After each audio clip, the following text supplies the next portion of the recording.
Fellow Guyanese, a Happy New Year to you all. Permit me to extend felicitations to your family, friends, and to all Guyanese, including those in the diaspora and those in Guyana for the Christmas holidays. Ideally, we would like all Guyanese to be happy. Unfortunately, during 2022, our quality of life declined, as is manifest by the IDB report and many other credible reports by international organizations. As Guyanese, we confronted greater problems and hardships under a government that simply lacks compassion and competence. We face high cost of living, which saw many families struggling to feed and care for themselves and their children. We endured more rampant ethnic and political discrimination. This led to certain groups unduly benefiting more than others, and certain communities being better treated than others. We believe that all Guyanese and all communities should benefit. Unfortunately, this is not the case in present-day Guyana. From our outreaches, we have witnessed poverty among all Guyanese, and we commit ourselves to addressing this issue so that all Guyanese can be removed from the breadline and poverty. Guyana today is not a society based on democracy and the rule of law. We are forced to withstand more and more attacks on our human rights and personal liberties. We continue to experience trumped-up political charges against opponents of the government. They are becoming increasingly more arrogant, exclusionary, and lawless.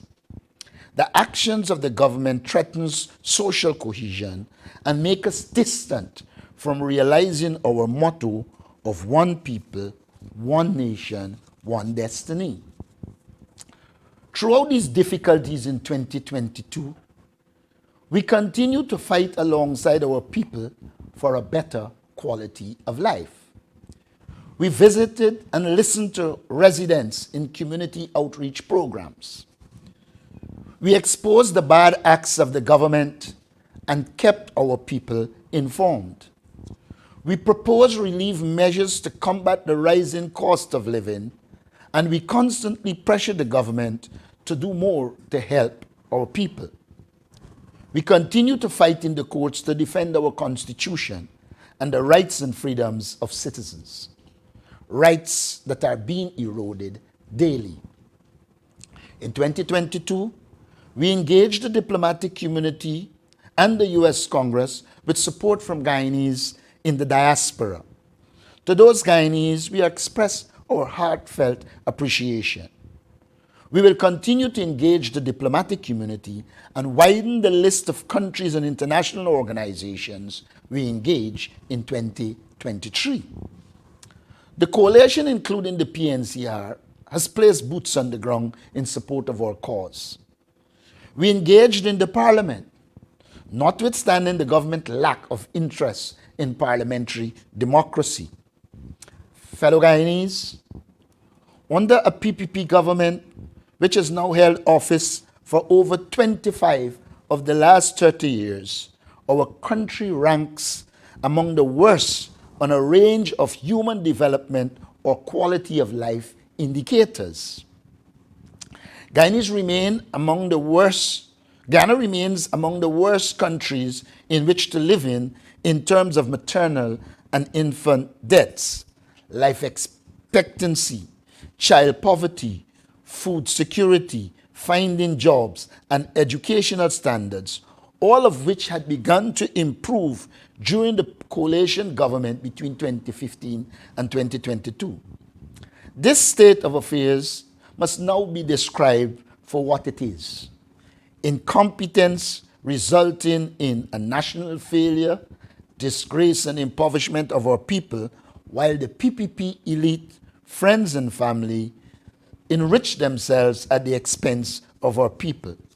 Many of us as citizens experience this national failure and disgrace at a personal level daily in our homes, schools, hospitals, and in our communities.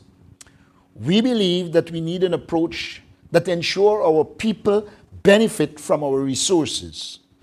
To this end, we have advocated for a people-centered development in which the allocation of resources in our society is aimed at reducing and ultimately eliminating poverty and giving our people a better quality of life.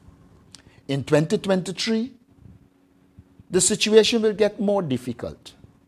The opposition's focus will remain directed at ensuring biometrics at the place of poll and a clean voters list to guarantee elections which are free and fair and win the trust of all Guyanese. Keeping the pressure on government to implement cost of living relief measures. Ensuring fair and equitable allocation of our resources to citizens. Defending the rights and freedoms of citizens and communities. Exposing with the aim of educating our people and stamping out government corruption and discrimination which are eating away at the moral, legal, social, and economic fabric of our society. Ensuring an arrogant PPP government does not further damage our democracy, the rules of good governance, and our national unity. We in the opposition will not relent on these fronts. Our people's livelihood is at stake. The destiny of our country is at stake. Failure is therefore not an option. Let us as a nation stand up and unite to defend Guyana on these fronts. Fellow Guyanese, there is no doubt that the President's New Year's speech will include lofty promises, but so did his previous New Year's speeches. However, the PPP elite, friends, family, and favorites apart, many of us find ourselves worse off than before, even though there is more government spending and bribery of the citizenry by the government. The quality of life of our people is deteriorating. Even with so-called bonuses and meager salary increases, the real wage of the people continues to decline.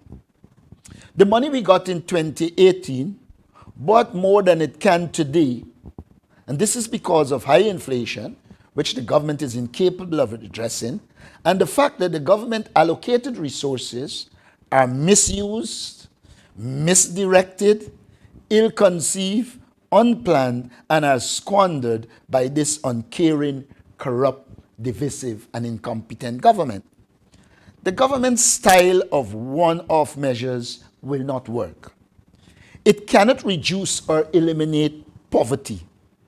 Sporadic, knee-jerk responses will not work. Harum-scarum decisions will not work. Gimmicks will not deliver. At the end of 2023, the government will not reduce or eliminate poverty. The quality of life of many will worsen, and rampant corruption will not be curtailed. In fact, it will increase. Discrimination and corruption will continue to be the order of the day, while the government's elite friends, families, and favorite continue to enrich themselves at the expense of the Guyanese people. In this era of hopelessness, what Guyana needs is a government with a vision, a plan, and one that cares for the people of Guyana. This is what the next APNU AFC government offers the people of Guyana in 2025 or whenever elections are called. We will implement our people-centered vision, a human resource development plan, professionalize the public service and other institutions, inclusive of the Guyana Police Force, which has been politicized by the government. We will implement an economic development plan that allows all sectors of the economy to develop while simultaneously improving the quality of life of the people of Guyana. We will reinvent Guyana. We will break the old ways of thinking. We will unshackle our collective minds, sharpen our vision, explore and implement bold ideas, restore the rule of law and confidence in our national institutions. We will build a Guyana where all people can express themselves freely, live satisfying lives, free of undue hardships, strife, and stress, free of insecurities and indignities, while developing confidence in our people and their ability to build a lawful and prosperous society. A lawless Guyana cannot progress. Now more than ever, Guyana can become one of the best countries to live in. The only obstacle to such a Guyana is the present government. Our people-centered development vision aims to ensure Guyanese can enjoy one of the world's highest standards of living. Our vision aims to transform Guyana into one of the world's happiest societies. We are confident that Guyana can achieve the goal of zero poverty and zero misery. We believe that Guyana can become the envy of the world as the countries where citizens have opportunities to realize their full political, social, and economic potential. Guyana needs a comprehensive development plan that puts people first and at the center. That is our vision. This is our contract with Guyana. This contract enshrines the coalition's development goals to creatively transform this country by focusing unwaveringly on the people and their development. This contract is the coalition's pledge and commitment to each of our citizens. It is the minimum standards to which the coalition, in or out of government, holds itself, and therefore by which the people can judge us. We will work assiduously to regain government, to enable the implementation of our vision and plans which will benefit the people of Guyana. Fellow Guyanese, a new year beckons. As leader of the opposition and leader of the People's National Congress Reform, I promise you to deliver on our vision. May Guyana remain a blessed country, as I once more wish you a happy and prosperous 2023. May the Lord bless you all. Happy New Year as we pursue a bright future for all Guyana and as we forge ahead in developing one people, one nation, one destiny. I thank you.